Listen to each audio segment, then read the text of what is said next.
O tribunal do júri do caso Henri Borel, que vinha se estendendo sobre intensa cobertura jornalística e forte tensão técnica, alcançou um desfecho que dividiu juristas e surpreendeu a opinião pública. Após 5 anos do início do processo e dias de intensos debates em plenário entre acusação e defesa, a magistrada responsável pelo caso tomou uma das decisões mais marcantes da história do direito penal brasileiro, contemporâneo, a aplicação do perdão judicial a Monique Medeiros, resultando em sua imediata soltura. Enquanto Jairo Souza Santos Júnior, o ex-vereador Dr. Jairinho, enfrentava o veredito dos jurados quanto à execução direta dos fatos, a situação jurídica de Monique tomou um rumo técnico complexo. Hoje, no canal, nós vamos analisar os bastidores dessa decisão magistral, as justificativas legais que fundamentaram a concessão do perdão e a imediata contra-ofensiva do Ministério Público, que já anunciou que irá recorrer da sentença. Convidamos você a acompanhar esta análise de forma puramente técnica e fria, afastando-se das paixões e focando-se no que dita o Código Penal e os relatórios oficiais do Tribunal de Justiça. Mas antes de explicarmos os termos dessa decisão, considere se inscrever no canal e ativar o sininho das notificações. O seu apoio é fundamental para mantermos o jornalismo forense operando com isenção. Deixe o seu like e participe do debate no comentário ao final do vídeo. O que vimos lá foi uma parcialidade, posso dizer assim. O que foi visto pelo menos foi o que foi me apresentado, que os jurados já tinham condenado o Jairo e Monique na mesma pena. Já a Monique tinha sido condenada pelo mesmo crime que o Jairo, inclusive no homicídio doloso, e a juíza conduziu novamente ali para uma nova requisitação, falando que os jurados não tinham entendido, então uma forma quase direcionada. Vimos, no decorrer desses 5 anos, a própria juíza soltou Monique com decisões do STF que impedia de soltasse uma tendência, uma parcialidade em cima de Monique que a gente não conseguia entender. E eu acho que ontem ficou muito claro, não só para mim como pai, mas para o Brasil inteiro. O Kleber estava lá, todos os brasileiros que estiveram lá, a imprensa brasileira, dessa parcialidade tendenciosa. Então, a minha revolta como pai, eu acho que se os jurados dessem até absolvição, a gente entende, eu respeito as instituições. O que não pode a gente, de uma maneira tendenciosa, levar para uma decisão, e isso não é o tribunal do júri. Para entender a concessão do perdão, precisamos analisar a evolução das teses que marcaram o julgamento.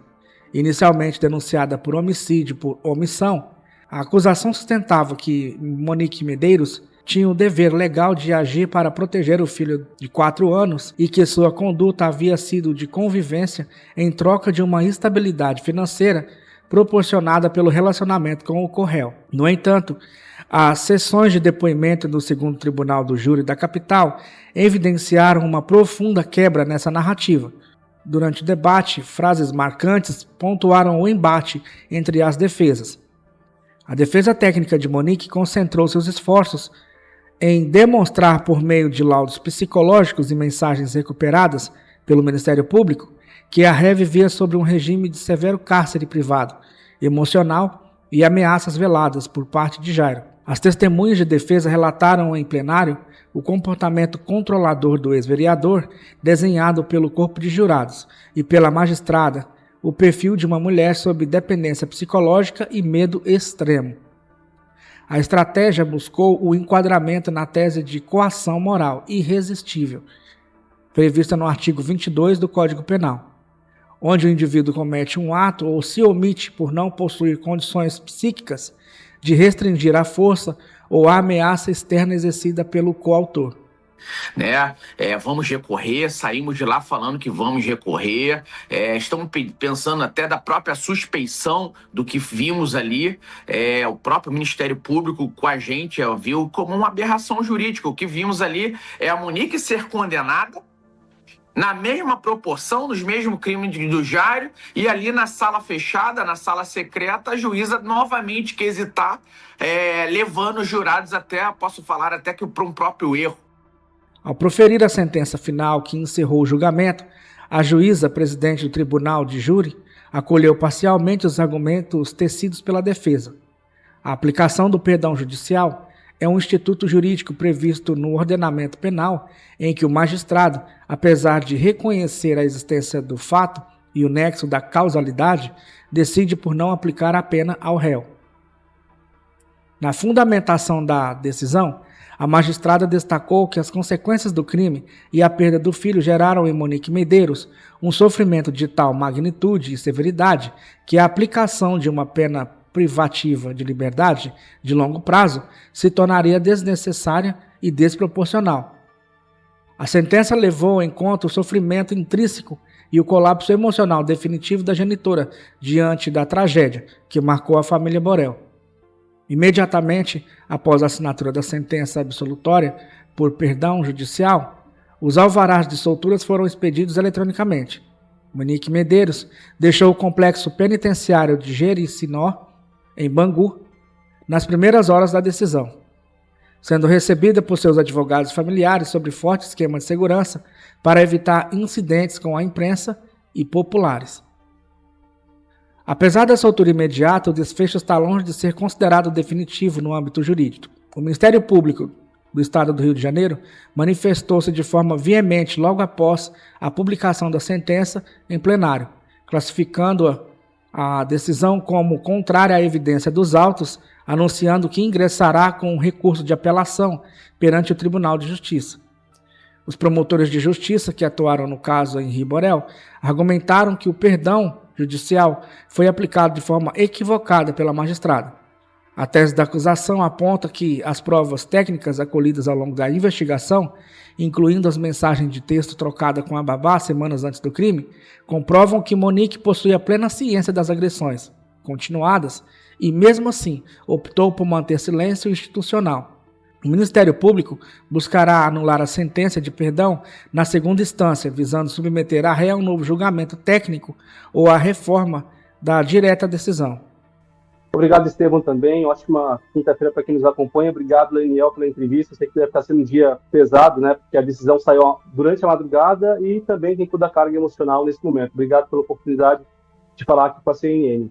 Pegando o gancho nisso que você falou agora, Leniel, a gente viu a magistrada falando que a Monique Medeiros ela acabou sofrendo ali um massacre social, justamente por ser mulher, no entendimento da magistrada.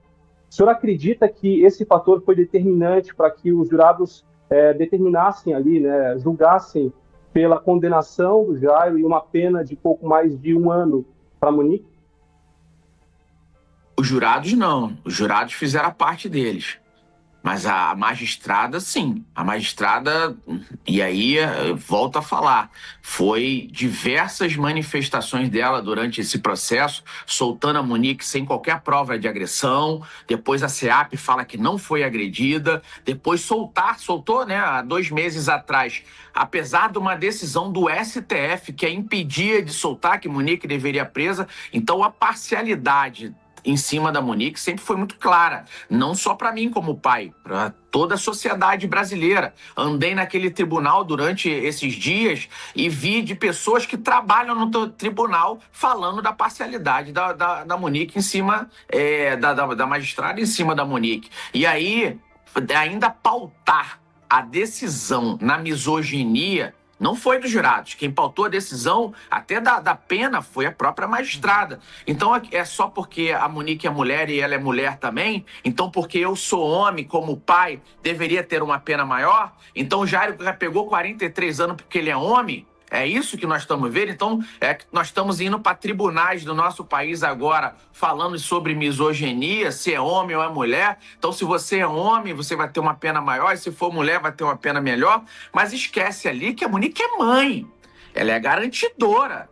Ela é, no mínimo, a responsável pela vida do filho. E ela não protegeu. Isso foi claro. E quando viu que estaria apenando, que estaria condenando, ela voltou para que fosse votado novamente. Isso já mostra que há uma possibilidade e já remete da gente ter a possibilidade de anular esse júri, principalmente no caso da Monique. No caso do Jairo, nós não vamos correr atrás disso, mas no caso da Monique, sim. Daniel, você acredita que, por exemplo, todas as provas, todas as investigações já foram esgotadas a respeito deste caso, ou ainda existe algo que ainda deve vir a público, mesmo após todos esses anos que a gente acompanha o caso? Eu acho que o caso foi muito bem fundamentado, muito explorado. Desde a fase de inquérito policial, ele foi muito bem investigado.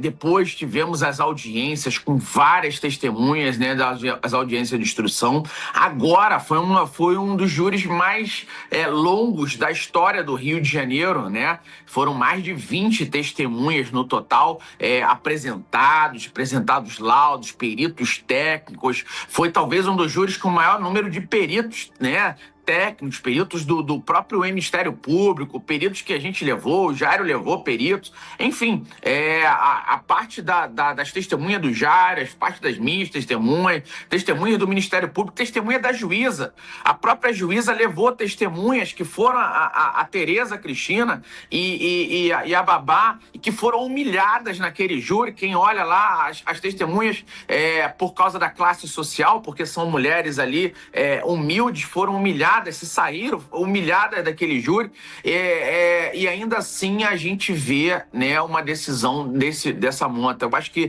ele foi muito bem fundamentado, né? O que a gente não pode é basear uma decisão de crime contra a vida, de crime hediondo, e se os piores tipos de crime do nosso país eles estão no rol do crimes hediondo, eles precisam dessa responsabilidade, porque a resposta para a sociedade ela é muito grande. A resposta que foi dada já não é mais sobre condenação que nós estamos falando aqui. Já não é mais nem sobre Monique e Jairo. Não vou falar nem sobre o Henri, porque passei 11 dias e eu não vi ninguém falando sobre o Henri. Não foi um júri com foco na criança que foi brutalmente assassinada. Foi um júri com foco em Monique e Jairo. Mas a resposta desse júri é uma resposta que mãe pode matar, de que mãe pode ser omissa, de que mãe só pelo caso de ser mulher, ela pode sim sair pela porta da frente. Foi o que é a decisão final que eu nunca vi na história baseada em misoginia. Foi um júri muito bem fundamentado, com muitas provas, mas no final nós vimos uma parcialidade por causa de uma mulher diferente de um homem. A aplicação do perdão no caso do Borel abre um precedente denso e complexo nos tribunais do país, entre juristas, sobre os limites da omissão, os reflexos da coação psicológica no ambiente doméstico e o sofrimento decorrente do luto. O caso entra agora em uma fase recursal de alta complexidade nos tribunais superiores. Qual é a sua opinião sobre a decisão da magistrada e a postura do Ministério Público em recorrer deste veredito? Use o campo dos comentários abaixo, com o devido respeito que a memória do caso exige. Se você valoriza coberturas conduzidas com ética, respeita as fontes jornalísticas, deixe o seu like e se inscreva no canal. Muito obrigado pela sua audiência, um forte abraço e até o próximo vídeo.